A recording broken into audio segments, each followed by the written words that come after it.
अस्सलाम वालेकुम।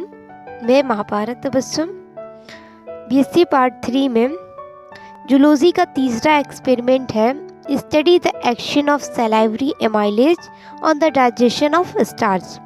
तो सबसे पहला सवाल हमारा ये है कि सलाइवरी एमाइलेज क्या है। सलाइवरी एमाइलेज एक एंजाइम है जो कि सलाइवा में पाया जाता है। सलाइवा क्या है? सलाइवा एक्चुअल में एक तरह का सिक्रेशन है जो कि सलाइवरी ग्लैंड से निकलता है। सलाइवरी ग्लैंड्स मुंह में पाए जाने वाले 3 जोड़ी के ग्लैंड्स हैं, जिसमें पहला है पैरोटिड ग्लैंड्स, दूसरा है सबमैंडिबुलर ग्लैंड्स और तीसरा है सबलिंगुअल ग्लैंड्स। इसे टाइलिन के नाम से भी जानते हैं, किसको? सलाइवरी एमाइलेज को। और इसका मेन फंक्शन ये है कि ये स्टार्च को ग्लूकोज और माल्टोज में कन्वर्ट कर देता है।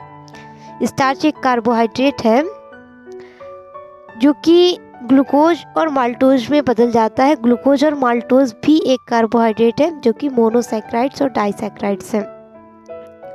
सलाइवरी एमाइलेज बॉडी टेम्परेचर पर बहुत ही धीमी गति से काम करता है, लेकिन अगर बॉडी का टेम्परेचर 40 से 50 के बीच में कर दिया जाए तब ये इसकी एक्टिविटी जो होती है वो ऑप्टिमम रेट में आ जाती है।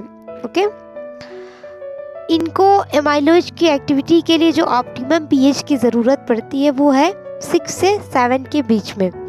तो इसीलिए मनुष्य के सलाइवरी एमाइलेज का पीएच 6.6 होता है। अब आपको अपनी कॉपी में लिखनी है ऑब्जेक्ट। तीसरा एक्सपेरिमेंट ऊपर डाल के उसके बाद ऑब्जेक्ट लिखने हैं, जिसमें लिखना है study the action of salivary amylase on the digestion of starch.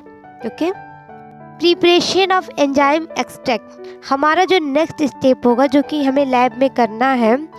हमें एंजाइम एक्सट्रैक्ट को बनाना है। इसको बनाने के लिए सलाइवरी ग्लैंड्स की ज़रूरत पड़ेगी।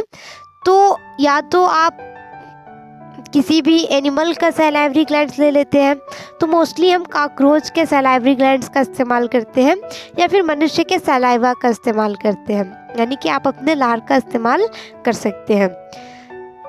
तो अगर कॉकरोच के सलाइवरी ग्लैंड्स का इस्तेमाल कर रहे हैं तो हमें 5 से 10 सलाइवरी ग्लैंड्स चाहिए। और ये सलाइवरी ग्लैंड्स को हम एक किसी भी बर्तन में ले लेते हैं और उसको थोड़ा सा प्रेशर लगा के उंगली से मैशअप कर देते हैं। उसके बाद उसमें 50% ग्लिसरॉल को डाल देते हैं, जिससे कि सॉल्यूशन डाइल्यूट हो जाता है।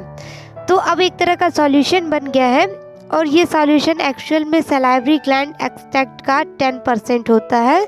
और इस एक्सट्रैक्ट को एक बॉटल में स्टोर कर लिया जाता है, जिसमें थोड़ा सा टॉलुइन डाल देते हैं। Okay, test for amylase activity on starch. इसके लिए आपको 2 टेस्ट ट्यूब लेने हैं और दोनों टेस्ट ट्यूब को मार्क कर देने हैं। मार्क करने के लिए आप स्केच पेन का यूज़ कर सकते हैं। पहले को ए मार्क कर दो और दूसरे को बी, या फिर आप कागज़ की पर्ची बना सकते हो, स्लिप, और उस स्लिप पे लिख सकते हो इंक्यूबेशन ट्यूब ए, जिसको पहले पे चिपका दो, और दूसरे पे लिख सकते हो इंक्यूबेशन ट्यूब बी, और जिसे दूसरे पे चिपका सकते हो। ओके, तो ये आपने मार्क कर लिया। मार्क करने के बाद आपको दोनों टेस्ट ट्यूब को एक टेस्ट ट्यूब स्टैंड में रख देना है।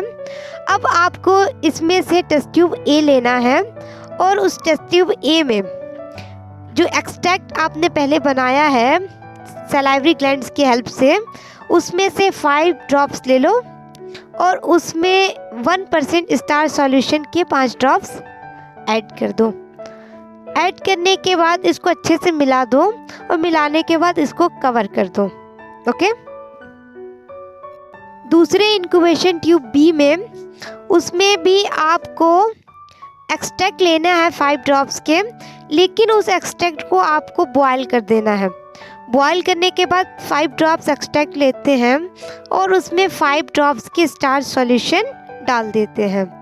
अब पूरे एक्सपेरिमेंट का ऑब्जर्वेशन करते हैं।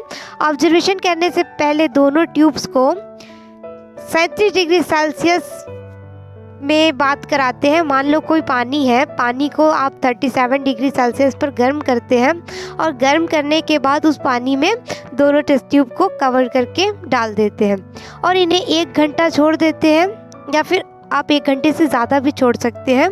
और अब ऑब्जर्वेशन करते हैं। अब करते हैं इनका ऑब्जर्वेशन करने के लिए सबसे पहले ए ट्यूब लेते हैं जो कि उसका इंक्यूबेटेड मिक्सचर है। अब उसके इंक्यूबेटेड मिक्सचर से थोड़ा सा निकालते हैं दूसरे टेस्ट ट्यूब में और उसमें आयोडीन सॉल्यूशन डाल देते हैं। फिर देखते हैं कि आयोडीन सॉल्यूशन के कलर में कोई भी परिवर्तन नहीं हुआ है, यानी कि no change in colour of iodine solution. तो इसका मतलब ये है कि एमाइलेज एंजाइम इसमें अभी भी प्रेजेंट है, अभी भी उपस्थित है।